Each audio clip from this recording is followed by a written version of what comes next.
तो कांग्रेस के पूर्व अध्यक्ष राहुल गांधी और कांग्रेस पार्टी ने चुनावी बॉन्ड मामले को लेकर प्रधानमंत्री नरेंद्र मोदी बीजेपी पर निशाना साधा। राहुल गांधी ने दावा किया है कि पीएम मोदी के चंदे के धंधे की पोल खुलने वाली है। एनडीए सरकार अपने ही बैंक का डेटा छुपाने के लिए सुप्रीम कोर्ट में सिर के बल खड़ी है। चंदा देने वालों पर कृपा की बौछार और जनता पर टैक्स की मार, यही है बीजेपी की मोदी सरकार। केरल में वायनाड से पार्टी सांसद ने ये बातें एक्स पोस्ट के जरिए कही है। पोस्ट के जरिए कहा कि नरेंद्र मोदी के चंदे के धंधे की पोल खुलने वाली है। 100 दिन में स्विस बैंक से काला धन लाने का वायदा कर सत्ता में आई सरकार अपने ही बैंक का डेटा छुपाने के लिए सुप्रीम कोर्ट में सिर के बल खड़ी हो गई है।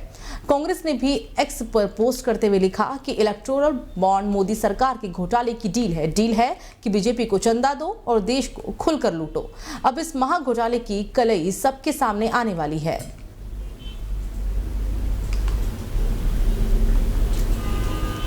तो महाराष्ट्र के मालेगांव में 2008 का बम धमाका मामले में अब बीजेपी सांसद साध्वी प्रज्ञा सिंह ठाकुर की मुश्किलें बढ़ने लगी है। भोपाल से सांसद प्रज्ञा के खिलाफ विशेष अदालत ने जमानती वारंट जारी कर दिया है। आज कोर्ट में सुनवाई के दौरान साध्वी प्रज्ञा खराब सेहत के चलते गैर हाजिर रही थी। इस वजह से कोर्ट ने वारंट जारी किया। दरअसल कोर्ट ने वकील द्वारा साध्वी के गैर हाजिर होने को लेकर दायर किया गया खराब सेहत वाला मेडिकल सर्टिफिकेट ही नामंजूर कर दिया। कोर्ट ने साध्वी प्रज्ञा के खिलाफ 10,000 का जमानती वारंट भी जारी कर दिया। कोर्ट ने इस वारंट की जानकारी एनआईए को देने का भी आदेश दिया है।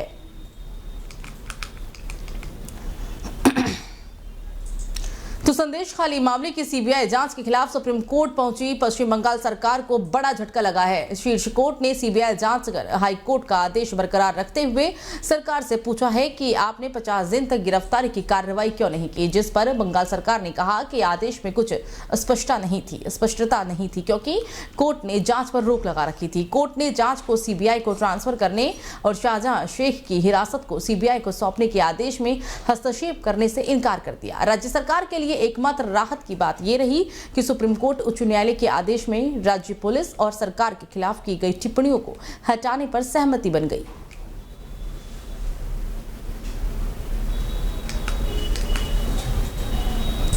तो हाईकोर्ट को अनियंत्रित नैनीताल से स्थापित करने के लिए हल्द्वानी में चयनित वन भूमि के चयन को वन और पर्यावरण मंत्रालय द्वारा निरस्त करने के बाद रामनगर में हाईकोर्ट स्थापना की पैरवी के लिए सामाजिक कार्यकर्ताओं द्वारा जनमंच के बैनर में तले मांग को तेज किया गया। साथ ही संगठन के संयोजक अतुल अग्रवाल ने कहा कि नैनीताल जिले में हाईकोर्ट को अनियंत्रित स्थापित किए जाने के लिए राजस्व भूमि का उपयोग किया जाना है।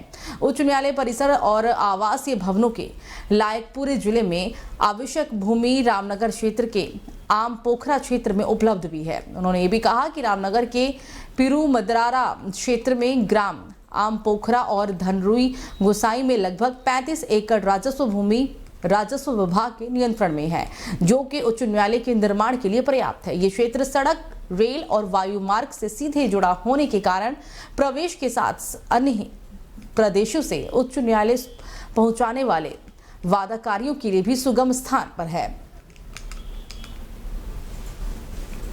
रामनगर में पीरू मदारा हमारा जो क्षेत्र है, वहाँ पर 2 ग्राम हैं, एक आम पोखरा और एक धनपुर गोसाई। वहाँ पर लगभग 35 एकड़ राजस्व भूमि राजस्व विभाग के कब्जे में चली आ रही है। इस भूमि में राजकीय पॉलिटेक्निक पहले से ही स्थापित किया जा चुका है इसके एक हिस्से में। तो इसलिए रामनगर के जो हमारे सब लोग हमारे निवासी हैं, क्षेत्रवासी हैं, प्रबुद्ध नागरिक हैं, उनका ये विचार बनता है कि हाई कोर्ट की स्थापना हल्द्वानी की जगह रामनगर में की जाए। हाईकोर्ट को नैनीताल में अनियंत्रित स्थापित करने के लिए हल्द्वानी में चयनित वन भूमि के चयन को वन व पर्यावरण मंत्रालय द्वारा निरस्त करने के बाद रामनगर में हाईकोर्ट स्थापना की पैरवी के लिए सामाजिक कार्यकर्ताओं द्वारा जनमंच के बैनर के तले मांग तेज करनी। संगठन के संयोजक अतुल अग्रवाल ने बताया कि नैनीताल जिले में हाईकोर्ट को अनियंत्रित स्थापित किए जाने के लिए राजस्व भूमि का उपयोग किया जाना चाहिए। उच्च न्यायालय परिसर तथा आवासीय भवनों के लायक पूरे जनपद में आवश्यक भूमि रामनगर क्षेत्रों में आम पोखरा क्षेत्र में उपलब्ध है। रामनगर के पिरमदार क्षेत्र में ग्राम आम पोखरा व धनपुर गुसाई में लगभग 35 एकड़ राजस्व भूमि राजस्व विभाग के नियंत्रण में। दिल्ली 24 भारत के लिए रामनगर से अरबाज खान की रिपोर्ट। तो वहीं लक्सर कोतवाली पुलिस ने टायर चोरी करने वाले 2 शातिर चोरों को चेकिंग के दौरान गिरफ्तार किया। दोनों शातिर चोरों ने बीते दिन क्षेत्र के डूंगरपुर गांव से एक डबल टेरा ट्रॉली के टायर चोरी किए थे। पुलिस ने चोरों से चोरी किए गए टायर भी बरामद कर लिए हैं। कोतवाल राजीव रौथान ने बताया है कि दोनों आरोपी जॉनी और सैयाद लक्सर के ही रहने वाले हैं। साथ ही साथ जिनके खिलाफ नियम अनुसार कार्रवाई करते हुए उन्हें न्यायालय के समक्ष पेश किया जा रहा है।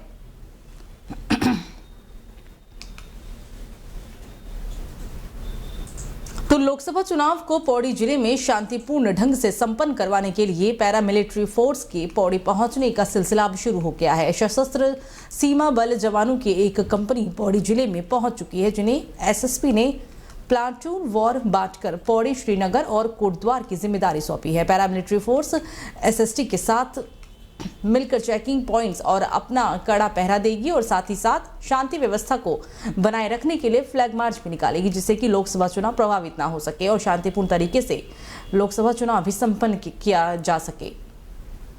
हमारे पास एक कंपनी जो है एसएसबी की वो यहाँ पहुँच चुकी है और इसको उनके जो प्लेटून वार हम इनको डिवाइड कर रहे हैं। एक प्लेटून हमारी श्रीनगर में, एक पौड़ी में और एक कोटद्वार में लगातार रहेगी और इनके द्वारा जो है कॉन्फिडेंस बिल्डिंग मेजर्स के तहत लगातार फ्लैग मार्च किया जाएगा। जो हमारे इम्पोर्टेंट पॉइंट्स है, पिकेट पॉइंट्स, जहाँ जहाँ हमारी चेकिंग होगी, जहाँ हमारी एसएसटी तैनात है, उनके साथ इनके द्वारा लगातार चेकिंग की जाएगी।